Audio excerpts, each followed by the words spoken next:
Isso aí é a tal imagem que a gente citou no início, Uhum. que é uma imagem bem recente agora.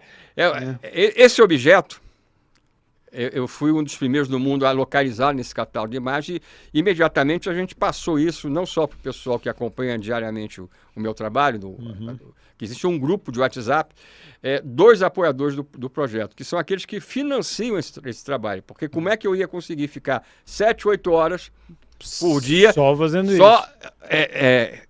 literalmente, só lá em Marte? Esse WhatsApp que você passou daria acesso para esse grupo para quem pedir? As pessoas, se quiserem se tornar apoiadoras, esse WhatsApp serve para o livro, né? E serve para o grupo. Serve para as pessoas se informarem como poderiam participar, quem desejar, e também para ter informações dos nossos seminários, sejam eles dentro da revista UFO, da parceria com o Espaço Consciencial Cognos, né? Que é o WhatsApp DDD 21, né? E o número é 995 84 1014. 21 DDD 995 84 1014. Quer dizer, esse WhatsApp serve, além do livro, para toda forma de contato que as pessoas queiram ter comigo. Até passar alguma experiência, ou procurar para algum tipo de coisa. Se alguém quiser fazer parte do grupo e querer ajudar nos estudos mesmo. Aí a pessoa passa a acompanhar praticamente diariamente esse tipo de atividade minha, né? Agora, essa imagem aí que a gente colocou agora, isso é um dos prints, ó. Agora está na forma de print. Né? Eu depois baixei essa imagem, né, através do próprio recurso que a Agência Espacial Americana traz, mas isso é um print depois que você toca na foto e destaca ela dentro do catálogo do dia, por exemplo, que pode conter centenas de imagens. Isso aí apareceu, conforme a NASA oficializou, e aparece nesse catálogo de imagens do Perseverance agora, no dia 12 de julho. Passado, 12 de julho. 12 de julho. Tá? Isso aí, a história toda está detalhada no último capítulo do livro, tá? No início dela. O que aconteceu? Esse objeto, eu publiquei logo no Face, nos meus perfis do Face, no Instagram, e para disseminar e até para que essa coisa chegasse a um número grande de pessoas o mais rápido possível. Né? E eu colocava a possibilidade, apenas naquele momento inicial, dessa imagem estar ligada a algum tipo de registro de, por exemplo, um fragmento de uma raiz, né, vegetal. Mas coloquei isso inicialmente como uma possibilidade. Suposição. Tá? Agora, o estranho dessa imagem, para começar, é o seguinte, por isso que o livro pôde aprofundar para as pessoas entenderem a importância do que a gente está vendo agora. Esse objeto, vamos chamar assim, e assim a NASA o chamou, né, porque essa imagem não apareceu só no catálogo, onde nós achamos.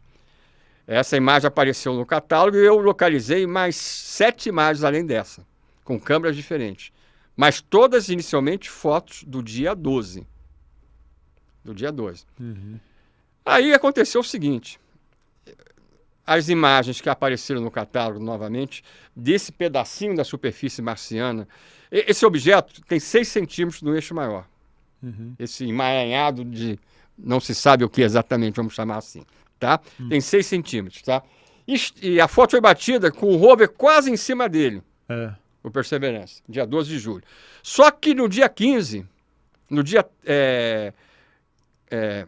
13 e 14, eu continuei essa investigação.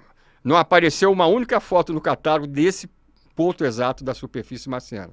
Então a gente não sabe se o objeto estava lá, continuava lá no dia 13 e no dia 14. Mas no dia 15, quando a NASA bateu outras fotos exatamente desse ponto, o objeto não estava mais. Caramba. E eu descobri o seguinte, eu comecei a fazer esse tipo de trabalho e nós temos o contato atualmente com 3 jornalistas de peso da mídia convencional, vamos chamar assim, que recebem, quando é coisa importante, imediatamente, junto com o pessoal que apoia o projeto, esse tipo de material, para servir de amostragem dentro da própria mídia, para amanhã alguém vir e dizer, de repente aparece falando, por que você não mandou esse material para a gente? Né? Ou seja, eles só não divulgam se não quiserem.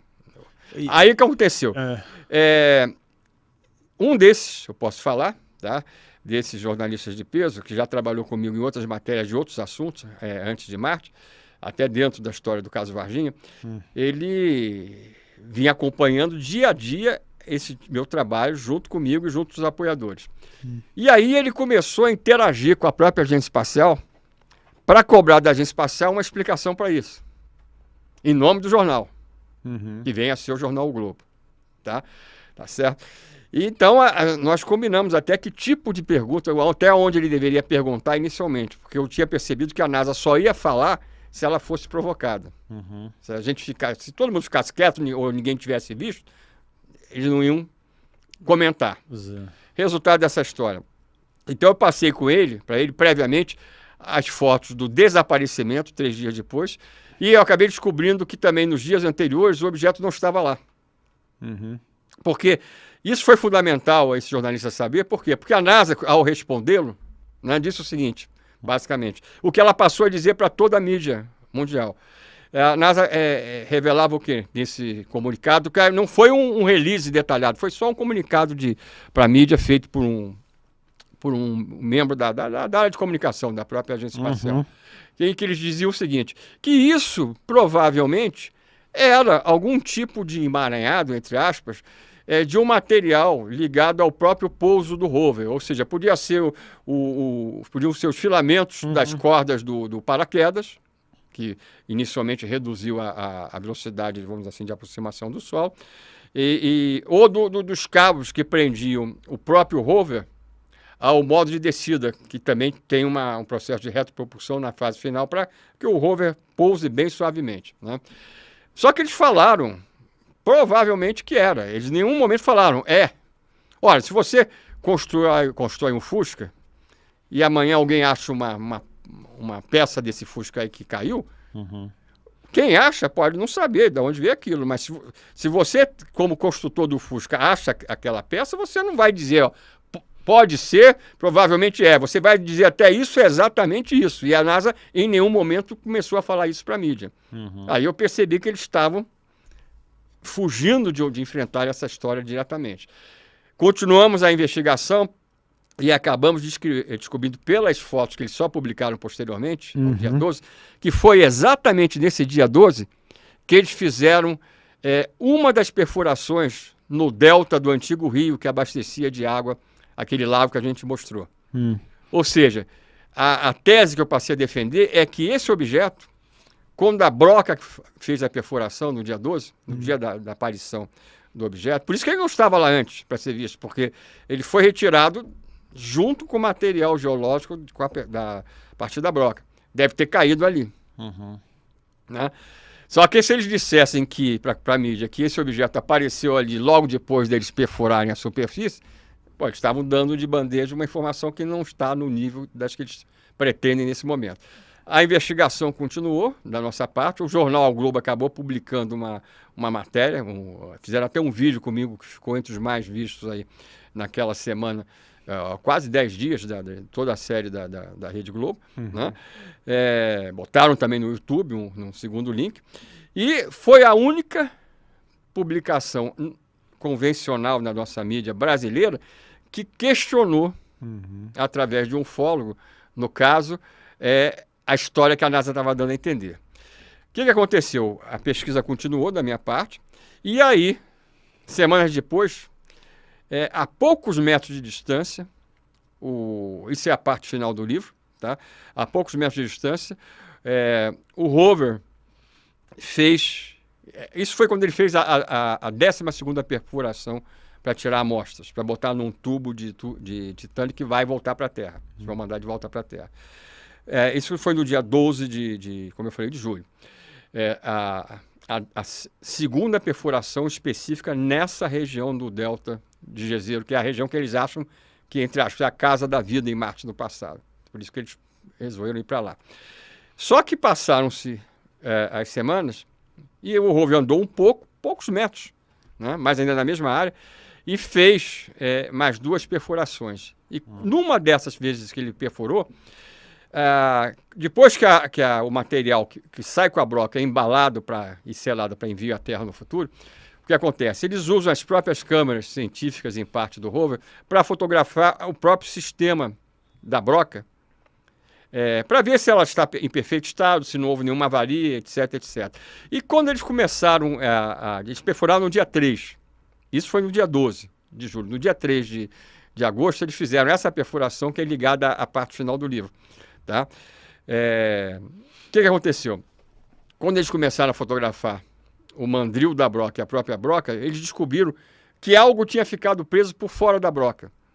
É claro que a parte principal foi embalada no tal tubo para envio à Terra. Né? Mas do lado de fora ficou preso.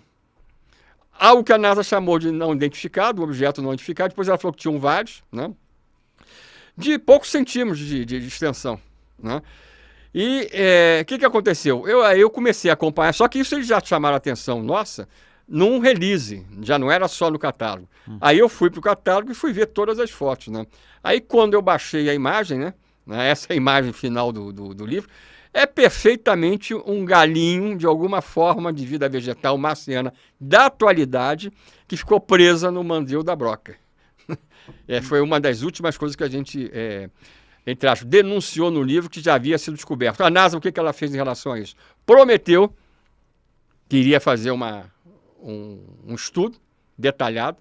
O rover parou de usar a broca durante várias semanas para que eles continuassem a examinar aquele objeto e os outros próximos, que também tem base vegetal, com toda certeza, só que são menores, na parte externa da broca.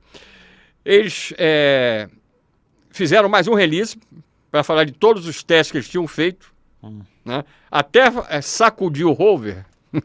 A NASA declarou que fez para ver se aparecia uma outra coisa, o que acontecia, para tentar explicar a aparição daquele objeto ali. Falaram também que fizeram uma varredura à volta do próprio rover, para ver se havia algum sinal, mais uma vez, de fragmentos dos equipamentos ligados ao pouso. Só que os fragmentos ligados ao pouso estão a 2 km de distância dali, tá? De onde está o rover hoje. Né? Tá? Mas resultado. E até o dia de hoje, eu posso falar, porque a gente continua monitorando isso tudo, eles não explicaram o que é oficialmente esse objeto. Eles fizeram a pesquisa, falaram o que fizeram, usaram até um tipo de câmera que faz uma análise química do material, né? Mas preferiram ficar em silêncio. Que é a prova, que eu diria, entre aspas, do crime, que eles estão de posse já. No passado a gente tinha, por exemplo, no meu livro anterior, eu apresentei imagens da órbita marciana que mostravam sinais de vegetais de grande porte na superfície, próximas às regiões polares, onde, mesmo as temperaturas sendo mais baixas, existe uma quantidade de água hoje ainda muito grande. Tá? E não fui só eu que localizei essas imagens. Até o astrônomo-chefe na época do Observatório Naval Americano, que estava na época na folha de pagamento do governo americano, fez uma palestra para falar que a NASA tinha encontrado vestígios de vida vegetal de grande porte nas imagens, por exemplo, da espaçonave Mars Global Survey desde 97. Agora, o que é importantíssimo agora nesse momento, que é aquilo tudo que havia sido dito por mim, por esse astrônomo e outros colegas do exterior em relação a essa possível vida vegetal ainda sobrevivente em alguma situação especial em Marte, em algumas posições, eram fotos batidas a 300, 400 km de altura, de distância. Agora a gente tem as evidências, pela primeira vez, que o rover mais revolucionário da NASA, que é esse que pousou na cratera Jezero no dia 18 de fevereiro do ano passado, pela primeira vez tocou diretamente vida vegetal na atualidade. É isso que a gente está afirmando, entre outras coisas, no final do livro. E mostrando o quê? Que aquele galinho que vai aparecer, vai nas últimas páginas, por exemplo, você vai ver aí. Aí, passa mais uma. Essa aí. É dessa foto que inicialmente que eu estou falando. Certo. Isso é o mandril e a broca na parte central. E ficou preso esse galinho na parte de fora. Só que aí você está vendo em preto e branco, né? Claro. Tá? A foto, o que a gente começou a fazer? Como a NASA começou a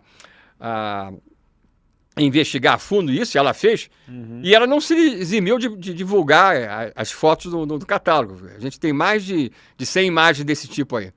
Só que cada vez os dias iam se passando e o galinho ia ficando ressecado. Isso que a gente mostra no livro. Ou seja, não é um fragmento de alguma maneira preservado que estava embaixo da terra, tá, sem vida, ligado ao antigo vegetal que esteve vivo não se sabe quando no passado. Porque as primeiras fotos mostram ele ainda com sinal de vitalidade. Fotos batidas no dia seguinte que ele foi achado. E as fotos mais recentes já mostram ele totalmente ressecado, como qualquer galho de um vegetal que a gente corte hoje. Hoje está verdinho, amanhã não vai estar mais. Quer dizer, daqui a 10 dias não vai estar. Né? Tá? Então a gente chegou nesse ponto. Hoje a gente está afirmando que a NASA já tocou vida vegetal viva na atualidade lá em Marte. Tocou literalmente através desse último rover que pousou lá. Né? Tá lá, mas não falaram. Né? Agora, a gente tem, além dessas imagens, tem mais uma, acho. Segue aí o sorriso, por favor. Tem mais, eu acho que tem uma última. Vamos ver. Esse não, qual que é? Não, isso aí já é um vídeo, isso é parte de um vídeo. Mas tem uma imagem anterior, que tem uma imagem de um UFO, dessas que a gente comentou. Ah, tem? Tem uma que é de um UFO na atualidade. Você, a gente acha que o vídeo a gente não pôde passar? Tá, isso aí são prints do vídeo. Do vídeo, exatamente. Mas tinha lá uma imagem no meio das fotos ainda Tá, vamos ver aí, você pode ir falando isso aí. Tá, então vamos tem que voltar para a primeira. Então volta para a primeira, vamos lá. Isso aí é justamente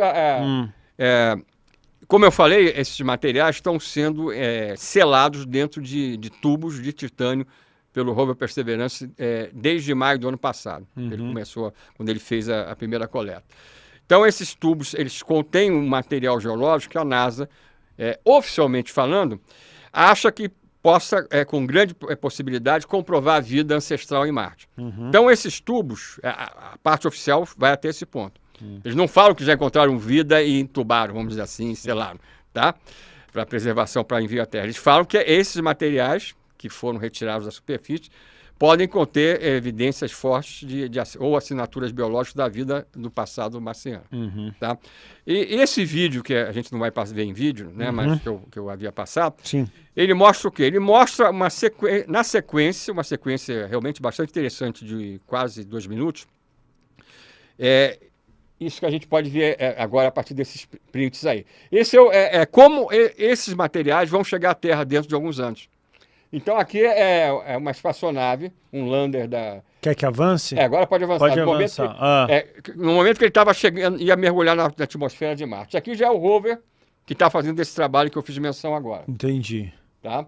E agora já é o rover, entre aspas, olhando para a nave descendo. Tá. O próximo. Já ele se aproximando da própria espaçonave. É um projeto conjunto, no caso da... Peraí. Sobe mais um, volta. Agora mais um. Aí já um dos tubos de titânio, tá? Que cabem nas nossas mãos, né? Já selado, ele colocando um após outro tubo de titânio daquela nave que pousou. Sim. Tá? E aí já é o processo que vai gerar a decolagem de um mini foguete, vamos chamar assim, que vai levar aqueles tubos para o encontro de uma outra espaçonave na órbita marciana. Pode botar o próximo. Já é o artefato com os tubos dentro partindo para ganhar altura. Tá? Aí pode ir passando. Ele já fora da atmosfera. Aí ele vai encontrar essa espaçonave. Vai entrar dentro dela literalmente, né? Só a parte frontal. Aí já é a nave já se afastando de Marte, né? E a Terra aparecendo já no caminho.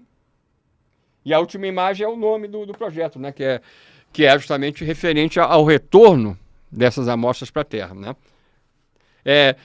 O pessoal que está nos assistindo, né? Como eu dei meu WhatsApp para quem queira adquirir o livro, claro, se mandarem uma mensagem, eu prometo, dentro da questão de tempo aí valendo, passar o link desse vídeo para eles. Claro, né? claro. E vale a pena ver na forma de vídeo também. Então tem o WhatsApp aí fixado no chat. Quem entrar com o Marco Antônio Petit ali em contato, fala que está assistindo o Paranormal. Vocês podem adquirir o livro pelo WhatsApp, é direto, não tem editor, é só com ele aqui, ó, Marte Revelado. Incrível esse livro, tem todas essas fotos e todos os links. Se você tiver interesse para virar um membro de estudos sérios sobre Marte, ele já faz isso há muitos anos, ele dedica 8 a 9 horas por dia, todos os dias, sem contar feriado, sem contar domingo, porque a NASA não para e joga milhares, né? Mais de 10 milhões de fotos, você falou? Só de Marte, vindas de Marte, já são mais de 10 milhões. 10 milhões, é humanamente impossível, tem que ter uma equipe. Né? O rover é mais rápido que qualquer coisa. Né? Eu tenho uma curiosidade meio mórbida, que câmera que eles usam lá? Tem a marca? Não, cada câmara dessa Ah, praticamente é feita, foi criada. só para isso. Não, praticamente não. O que eu ia dizer, praticamente tem um outro sentido. Cada uma dessas câmeras, existem as câmeras científicas, as câmeras de navegação, Sim. que são e as câmeras de engenharia. As de navegação são algumas das consideradas de engenharia. As coisas mais importantes são fotografadas e documentadas com as câmeras científicas. Por quê? Porque elas trabalham acopladas, por exemplo, a equipamentos de raio-x, laser. Esse rover, por exemplo, tem gente que quando a gente fala isso acha que é ficção.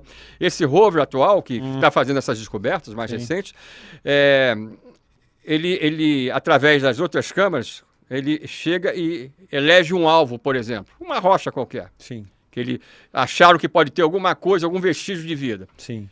Se ele se aproxima a uma distância inferior a 10 metros, por exemplo, se ele tiver a 8 metros, ele pode fazer o que eu vou falar agora que ele faz. Ele dispara um laser.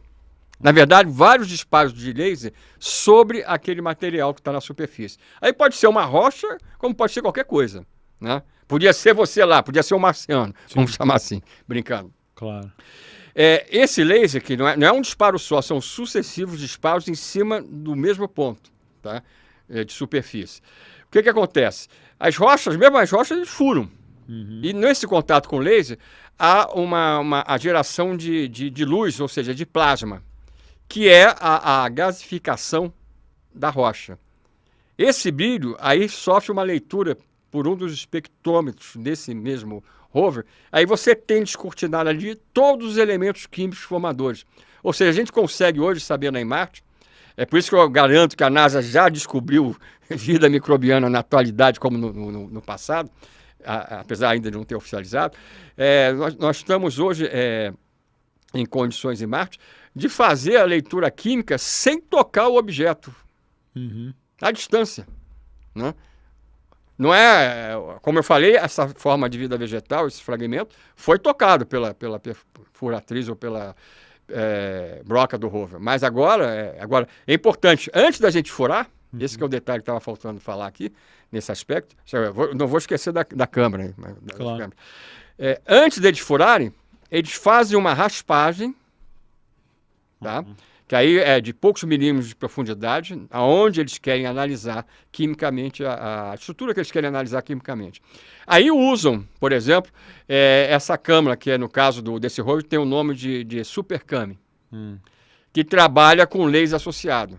Aí eles fazem a leitura química daquele material, e aí quando eles encontram potencial de vida, aí sim eles perfuram para pegar o material para entubarem para a futura remessa para a Terra.